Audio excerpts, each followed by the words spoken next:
Yang ketiga ini beasiswa masuk perguruan tinggi. Jadi perguruan tinggi negeri khusus yang mau kuliah di UNESA Magetan. Ya, ada nomor betul ya.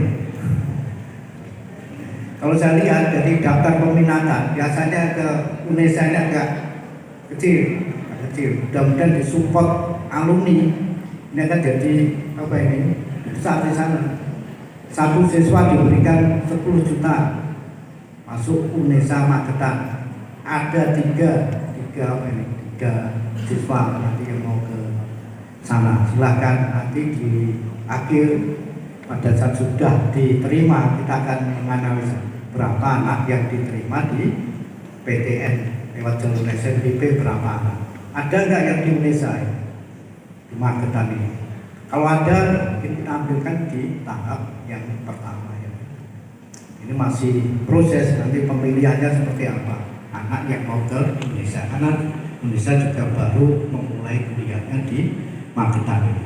Maka saya sampaikan, jangan khawatir bagi Bapak Ibu mungkin dari keluarga yang kurang beruntung, ada siswa-siswa ini yang punya KIP, Kartu Indonesia Pintar. Yang penting itu bisa masuk ke perguruan tinggi.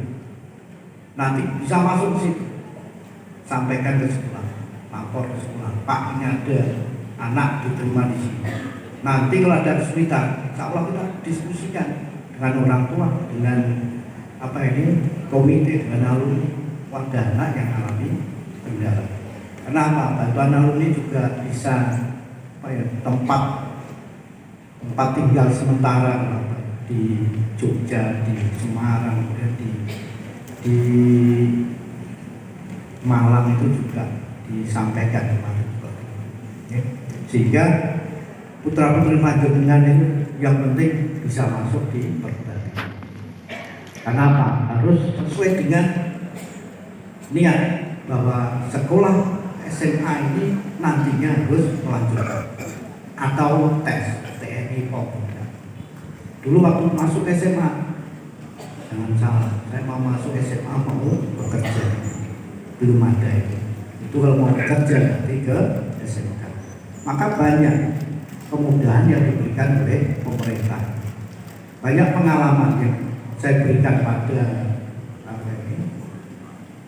pada siswa-siswa yang penting mau komunikasi dengan sekolah. Jadi kalau ada anak misalnya kemarin UGM dia mengalami kendala tentang pembiayaan, kita berikan solusinya seperti apa. Yang kemarin juga ada yang ke UGM alami apa itu? Alami kendala. Kendala sebenarnya tidak kendala, itu suatu logika ini saja. Sudah diterima harus dijalankan. Maka pada saat ini saya sampaikan, nanti pada saat SNBP sudah diterima harus dijalankan. Ini saya sampaikan sedini mungkin, sehingga nanti pada saat memberikan pemilihan prodi yang dipilih tidak ganti-ganti. Saat ini kita tanya aja ke anak, nanti bulan depan ini kira-kira sudah ganti atau belum? Terus saya mau mulai kedokteran di UGM, bulan depan ditanya kira-kira tetap atau berubah? Berubah? Nah, berubah ya. Maka harapan saya kalau Bapak Ibu bisa juga ada tes psikologi di luar ya. Maka diuji coba tes.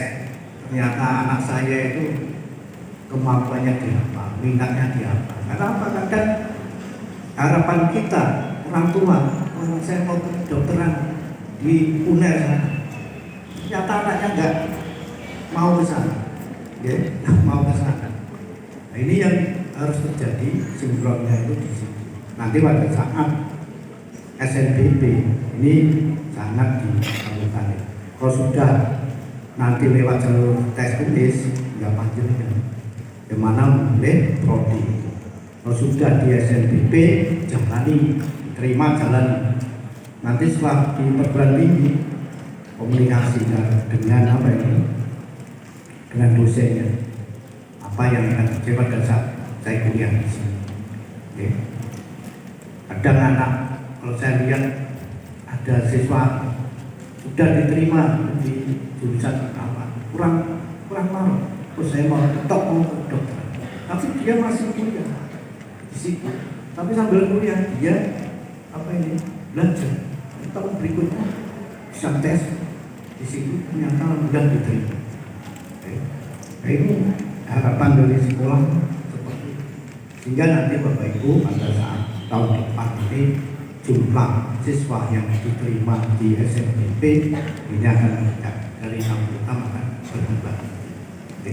66 itu kalau di Madiun, Karisiden dan Madiun sudah banyak. Bisa dilihat mungkin di sebelah-sebelah. Namun bagaimana kita itu mempertahankan bahkan meningkatkan itu, maka perlu kerjasama kita semuanya. Kemudian di kelas 12 Bapak Ibu nanti gambarannya seperti itu, kelas 12, dan harapan saya juga seperti itu. Dan yang berikutnya saya sampaikan, kalau ada sesuatu tentang perkembangan putra putri panjenengan, segera komunikasi dengan guru bimbingan konseling, dengan melalui kelas, dengan bagian siswa dan lain-lain. Kenapa? Sudah kelas 12, 6 bulan nanti itu sudah ujian, sudah lulus dari sekolah. Kemudian bulan Mei sudah pengumuman. 6 bulan, satu lagi 6 bulan bukan waktu yang panjang. 180 hari.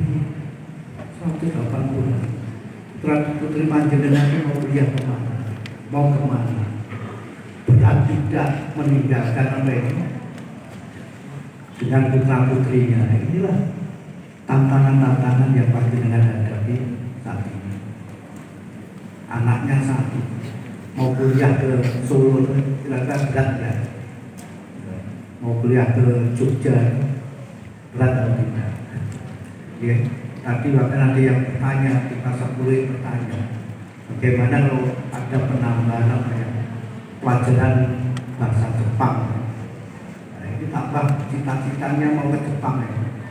Lulus mau ke Jepang kira-kira berat, ya. Maka belum disiapkan sebaik-baiknya. Dan pada saat ini Bapak Ibu di tahun pelajaran 2023-2024 tentunya Putra Panjenengan duduk di kelas 11. Dan saat itu mungkin kami keluarga besar SMA 1 Magetan ini mohon maaf apabila ada hal yang kurang dalam pelayanan kami, ada kurang dari yang kami berikan pada putra putri panjenengan. Namun kekurangan itu mari kita jadikan motivasi agar nantinya pada tahun ini kita bisa memperbaiki hal yang kurang. Dan tentunya kami membutuhkan support panjenengan semuanya dalam bentuk apapun, bentuk pemikiran-pemikiran, diberikan masukan itu. Jadi maka kita butuhkan kolaborasi yang sama. Dan sekolah punya program-program kegiatan di sekolah. Maka saya sampaikan kepada genap pengurus komite, program-program sekolah ya seperti yang harus kita gunakan untuk siswa-siswa kita. Maka dari itu kami perlukan supportnya panjenengan semuanya agar kegiatan-kegiatan di sekolah ini bisa berjalan dengan lancar semuanya. Kalau ada sesuatu yang kurang ya silakan komunikasi saja dengan pengurus komite dalam sekolah, silakan aja apa yang harus kita kerjakan. Jelas itu yang saya sampaikan pada kesempatan ini, dan yang berikutnya saya ingatkan kembali bahwa putra putri panjenengan sekarang sudah kelas 12. Terus fokus pada pelajaran-pelajaran yang akan dihadapi. Ini karena apa? 6 bulan lagi mereka akan lulus dari SMA 1 Magetan. Saya kira itu yang perlu saya sampaikan. Terima kasih. Yang mohon maaf. Assalamualaikum warahmatullahi wabarakatuh.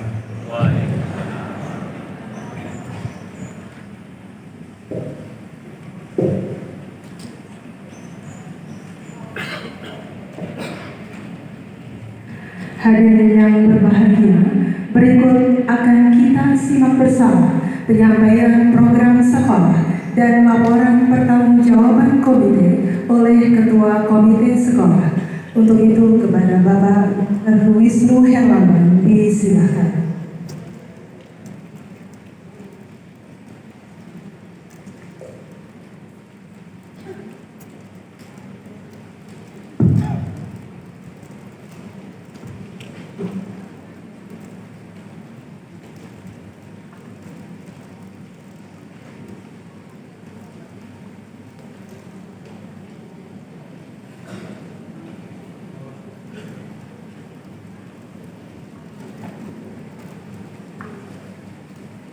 Assalamualaikum warahmatullahi wabarakatuh. Yang kami hormati Bapak Kepala Sekolah SMA 1 Magetan, Bapak Dr. Supati. Yang saya hormati rekan-rekan pengurus komite sekolah. Yang saya hormati Bapak Ibu Guru, Wakil Kepala Sekolah, karyawan SMA 1 Magetan. Dan yang saya hormati dan saya banggakan Bapak Ibu wali murid kelas 12 dari SMA 1 di Magetan. Puji syukur marilah kita panjatkan pada Allah Subhanahu wa Ta'ala yang telah memberikan nikmat sempat, nikmat iman dan nikmat sehat, sehingga kita berkumpul di sini dalam keadaan sehat walafiat. Sholawat dan salam tidak lupa kita selalu panjatkan pada junjungan Nabi Muhammad Sallallahu Alaihi Wasallam. Bapak Ibu yang berbahagia, pertama-tama ya, tadi sudah sampaikan Bapak Kepala Sekolah, saya ingin menyampaikan kembali ucapan terima kasih ya, atas kesediaan Bapak Ibu untuk hadir menyempatkan waktu untuk hadir di pertemuan siang hari ini. Ini menunjukkan bahwa tekad Bapak Ibu sekalian dalam komitmen bersama melalui komite dalam mendukung pendidikan anak-anak di SMA 1 Magetan. Bapak Ibu yang berbahagia, perlu kita sampaikan bahwa tugas komite adalah menjembatani antara Bapak Ibu semua dengan sekolah. Kita tahu ya bahwa dengan sinergisme antara sekolah dengan orang tua ini akan memberikan dampak yang positif dalam pelaksanaan kegiatan-kegiatan sekolah. Bapak Ibu yang berbahagia, izinkanlah saya sampaikan bahwa Bapak Ibu ini sudah kelas 12 atau kelas 3, sehingga waktu anak-anak kita menuntut ilmu ini tinggal sebentar lagi, sehingga harus dimaksimalkan ya, dan harus dipertimbangkan betul-betul kira-kira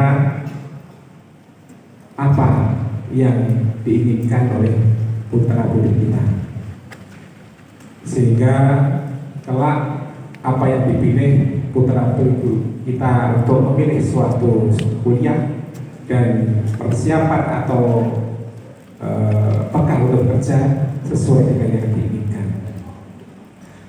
Karena tadi disampaikan oleh Bapak Kepala Sekolah ya, bahwa jangan orang tua yang menginginkan jurusannya, tapi kita bebaskan kepada anak kita untuk memilih jurusan. Tadi dicontohkan ya, orang tua ingin menjadi seorang dokter, ternyata anaknya tidak berminat dan dipaksa. Dan ini tidak hanya cerita, ini terjadi pada keluarga saya sendiri. Jadi di Surabaya, kakak saya ini adalah seorang dokter. Anaknya nomor 1 dokter, nomor 2 dokter, nomor 3 lulus, dipaksa orang tuanya sekolah dokter. Padahal anaknya itu tidak berminat. Sudah disampaikan, Bapak, saya tidak pengen jadi dokter. Nah ini kakak kamu dokter, orang tuanya dokter, masa kamu bukan dokter? Ya. sudah dijelaskan, nggak apa-apa, saya milih jurusan lain sesuai keinginan saya. Tapi karena orang tua yang merasa dokter, berarti anaknya harus dokter, maka dipaksalah keponakan saya ini untuk menjadi dokter. Tapi karena untungnya anaknya itu manut, berarti dia disuruh dokter, mau sekolah dokter. Tapi masanya tidak di negeri, kebetulan dia karena ya mungkin nggak minat ya, tesnya nggak terima, akhirnya di sekolahkan di swasta di Surabaya. Anaknya masuk ya sekolah dokter, lulus ya, dia sekolah dengan baik, kemudian berjalan sampai suatu saat dia lulus sekolah menjadi dokter. Dokter, kemudian pelantikan dokter. Itulah Bapak sekalian, ijazah saat pelantikan akan dikasihkan ya. Setelah pulang, ijazah dikasih bapaknya. Pak, ini ijazah dokter. Loh, kenapa kok? Loh, yang pengen dokter kan bapak, bukan saya. Sekarang anaknya tidak pengen jadi dokter, anaknya sekarang jadi pemborong di Surabaya, ponakan saya. Sekarang dia malah jual beli rumah di Surabaya. Jadi malah dia nggak hitungan jangan paksa. Jadi ini agak penting tadi Pak Prasowo menyampaikan, dan ini nyata saya pernah alami di sekolah saya sendiri. Makanya sekolah harus sesuai dengan minat daripada anak tersebut. Saya rasa terjadi seperti itu, dan lulus ijazah dikasihkan bapaknya, Pak, punya ijazah. Sehingga surat dokter bapak, iki ijazah dokter. Dan sekarang dia malah jual beli rumah. Nah akhirnya ya sekarang ini baru mau praktek karena bapaknya meninggal. Setelah meninggal, mamanya menyampaikan baru dia mau teruskan bapaknya praktek saja tadi. Habis itu dia nanggung. Jadi ini karena hormatnya anak terhadap ibunya. Kalau nggak kira ibunya dia tidak mau ya, untuk menggantikan praktek di rumah. Tapi kerjaan utamanya nggak dokter, utamanya dia ya marketing rumah itu jual beli rumah. Karena itu sekalian penting ya, sehingga keinginan anak itu bisa tertampung ya. Jangan sampai jurusan ini anak orang tua. Saya sendiri, anak saya nomor 1, saya tanya, kamu ingin jadi dokter? Tidak, saya ingin jadi guru. Saya ingin jadi dosen Pak. Kenapa Pak? Saya dibahaskan. Apa? Dokter nggak mau? Tidak. Nomor 1, saya ingin jadi dosen. Dosen apa? Bahasa Inggris. Itu kan. Kamu pengen mana? Saya pengen sekolah sastra Inggris. Silakan. Saya tidak memaksa. Sekolah sastra Inggris. Ya sekarang di UNER, alhamdulillah baru lulus tahun kemarin. Ya. Jadi dia bukan dokter. Anak kedua, saya tanya, baru anak kedua mau jadi dokter? Mau Pak? Nah, monggo berikan saya fasilitasi untuk kuliah dokter. Jadi seperti itu, pada Bapak Ibu semua ditantang betul-betul mana keinginan orang tua, mana keinginan anak-anak, dan satu lagi jangan sampai mana keinginan teman-temannya. Kadang guru dan geruduk sama temennya, milih-milih, kado milih, gak cocok. Masalahnya kalau nggak salah ya, mungkin nanti kalau dibetulkan, apabila memilih satu fakultas dan dinyatakan terkunci, tidak bisa mendaftar yang lain. Ya sekarang yang kalau nggak salah yang baru ini, apabila putra bapak ibu sudah pilih satu jurusan di Universitas A, maka itu sudah terkunci, tidak bisa lagi mendaftar di misalkan A, kemudian kayak dulu ikatan dinas pindah ke STAN, nggak bisa. Jadi harus betul-betul dipertimbangkan memilih jurusan. Sekali jurusan masuk, ya sudah. Seterusnya harus di situ. Nggak bisa daftar universitas lain. Monggo ini diperhatikan betul, karena tinggal beberapa bulan lagi putra bapak ibu akan meninggalkan SMA 1 untuk berjuang demi menggapai cita-citanya. Kita orang tua hanya mendoakan, memberi nasihat, semoga apa yang dipilih bisa berkah, membawa kemaslahatan umat dan para kita semua. Dan yang penting Bapak sekalian adalah mari kita juga menjaga kesehatan. Ya. Karena kesehatan ini penting supaya kita semua ini bisa mendampingi anak-anak kita sampai selesai mereka punya anak, punya cucu. Itu adalah kebahagiaan sih bagi orang tua. Gimana nak menjaga kesehatan? Insya Allah Bapak Ibu bisa menjaga kesehatan. Marilah kita menuai dengan marilah kita menua dengan sehat. Jangan menua dengan rentan. Sehat itu adalah keniscayaan, tidak bisa dicegah. Tapi renta itu pilihan. Mau kita tua renta, tua dengan penyakit, apa kita tua dengan sehat? Baik, kalau sekalian, ini sudah siang, banyak ngobrol. Saya akan menyampaikan pertanggungjawaban daripada apa yang Bapak Ibu amanahkan melewati komite pada SMA 1, di mana amanah yang Bapak Ibu berikan ini sangat-sangat membantu dalam kegiatan belajar di SMA 1 Magetan. Kita tahu bahwa bahwa pendidikan itu tidak bisa dilaksanakan oleh murni sepihak dari sekolah. Ya, karena dana yang diberikan pemerintah itu tidak cukup. Ya. Kita tahu bahwa SMA 1 ini adalah SMA yang luar biasa, SMA yang maaf ya Pak, hebat bukan dalam tanda petik, saya bilang hebat memang hebat betul ya. SMA hebat betul, bukan tanda petik. Hebat karena SMA ini adalah ranking 106 Jawa Timur dari 2.700 SMA. Nah, ini berarti SMA kita luar biasa. Urutan 106 dari 2.700.